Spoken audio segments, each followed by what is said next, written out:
if you're watching this, hello, welcome to Highrise City. I've spent about 20 hours on this playthrough. I'm at the 5th tier of people, got about 100,000 people in the city. Most people are pretty happy. First tier people are the only ones that are at 90, but they don't matter too much. So let's get into it. I started out in this initial square here, and we started with pretty much this zone. We had our farming area set up. You'll need a lot of area for farming. Plan ahead. I mean, this right here, this took me through T1 and T2 probably. Then I had to expand over there, and later actually expanded down here too. So don't be stingy with the farmland. You need lots of it. When you get the agricultural machinery factory thing, Super Pug increases all of your farms nearby, their productivity. You want to group your farms. You really want to group a lot of yours. Housing, you want to group. Main reason, you can throw down tax offices to get more money, as well as, where are they? Well, it's like the firefighters, health department, all that type of stuff. They've got zones of effect. So you want to stack all your residential areas in tight little zones that you can just fill out. That way you can have like the apartment or the elementary school right there, right? That covers this entire zone. Guys down at the end. Still does give. Make sure you plan ahead, base things out so that you can expand. Notice how I like built into it here. I started, with this square and I built around there. I could have built more up here if I needed to. But another thing I like to do is, this is mostly all tier 1. I think there's some tier 2 houses mixed in there, but most of the tier 2 houses are actually over here.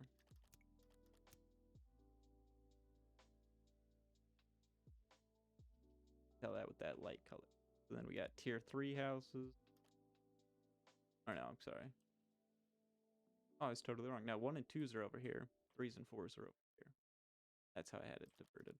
And then 5s were started up here, but kind of the end access for now, so didn't really push too much into the 5s. But when we return to the game, that'll be waiting for us. Got to leave a little for the future. Okay, so back on power generation. I chose to do solar panel. There doesn't really seem to be any benefit to going green. And you always have trash.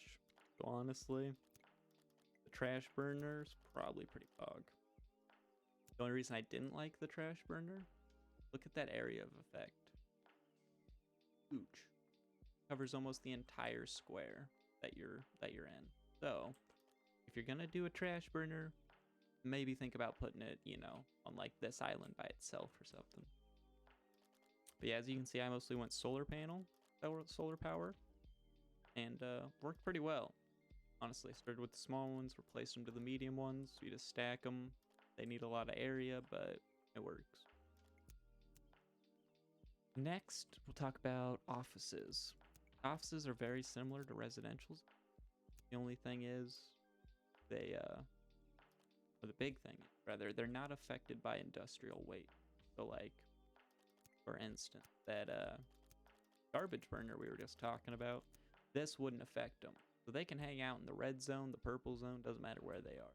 They're happy. They don't matter. The only thing you need, people to fill them up. And then I jack the taxes up on them usually. And is what that will do. So taxes.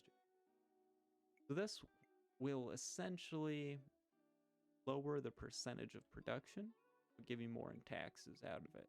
You'd have to build more buildings overall, but you're gonna take in more income overall as well. Kind of a choice there. I suppose the ebb and flow on whether you need, more offices versus more money at that given time. You could pretty easily balance that, I would think. So that's kind of an overarching, you got your production, you got your residential, you got your businesses. Now we get into the meat of the game. This is what the game's actually all about.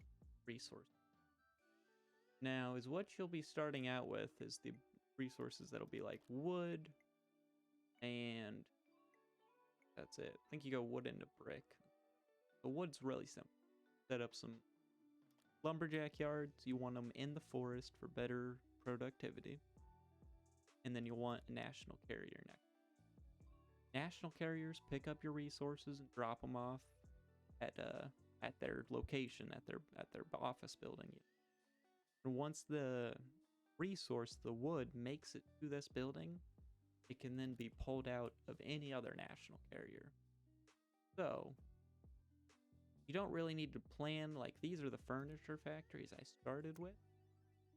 They're right next to the wood area. I was thinking, you know, shorter trips and whatnot. That's really not the case. What's better, I think, is to have the national carrier set up in a nice, like, roundabout type road, right?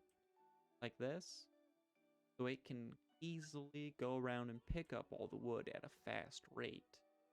And then honestly, if I were to redo this, I would cut this road right here. And these guys would kind of be on their own circuit. But what I ended up doing is just moving most of my production down here. So the wine, takes time to get there. And as you can see, I've got these up here though. You can see I've got symbol. We're not getting carriers to the location. Pick up the resource. Kind of see, well, this carrier's got all of its truck speed. So I can't really, you know, I can't just, I can't make that any more efficient, essentially. I would have to add another carrier to this system. All three of them are filled up. You can change the size of the carrier. I suggest lowering it. Starts off very, very big, which, like this guy, if he was, you know, all the way up, well, he's going to be trying to drive all the way over here and pick things up and shit. That just makes his vehicles, you know, get stuck out there, essentially. Whereas if you turn it down like this, he's a small carrier. He's only got 12 trucks, but he'll be able to take care of all these quartz guys by himself. Now I'm going to have to wait for him to figure out what he's doing. That's okay. So yeah, resource, back to that. So once you get your wood, you know, you can take it to a factory and turn it into furniture. And that's kind of the end of the line for like what you make out of wood, but wood will also be for a ton of other shit.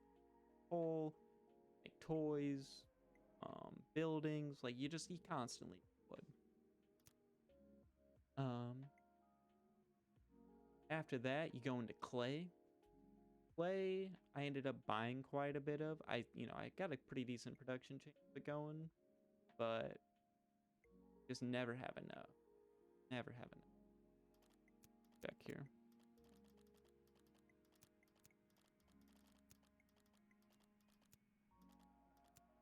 So yeah, that's the little clay deposit I got.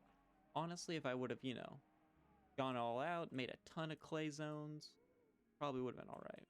But all these resources you're making, if you're not using everything you're creating, take it to the port and you sell it. Ports are super important. Make sure you get your port set up and you understand how to buy and sell things out of it. You will need to probably have standing sell orders for sure. Any of these things with a symbol means they're standing by or sell order. And so if I get up to 250 extra, it'll sell off the extra and give me the cash, right? And that's really nice because for that clay or the brick or steel is another slow one, then I can take all those extra monies, buy, you know, a lump sum of steel or a lump sum of brick and do some expansions. And it's a nice flip. Any other big tips or trips to think of? No, not really. Just manage your money early on. Make sure you're keeping an eye on your income versus outflow. Don't overspend on production early on. Try to keep it super tight on your... And yeah, other than that, it's been great playing this game. I'd love to see any other cities that people are building out there. Shoot them in the comments, you know, show me your city. Show me what you did.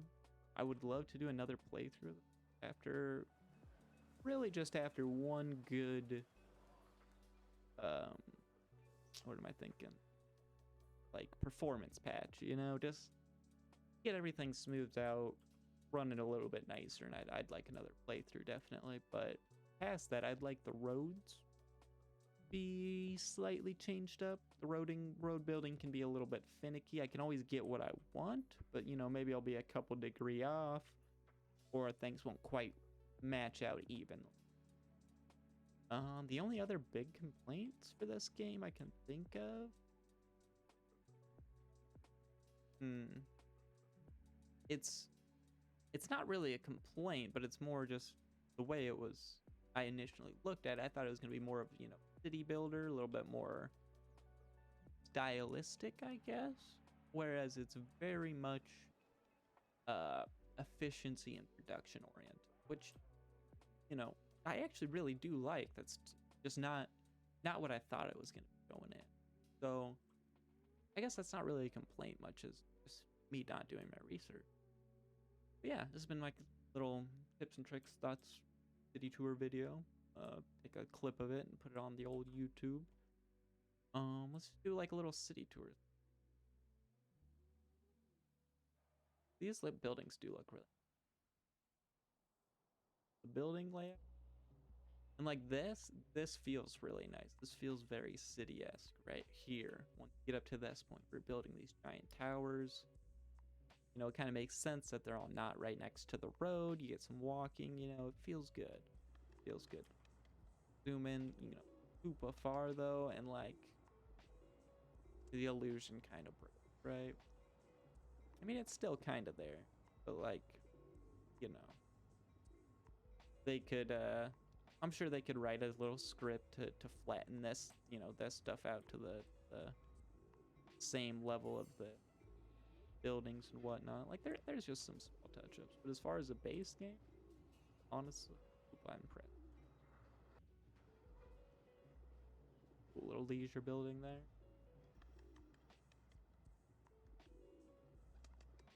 My favorite's probably the chef. No, you. No, you.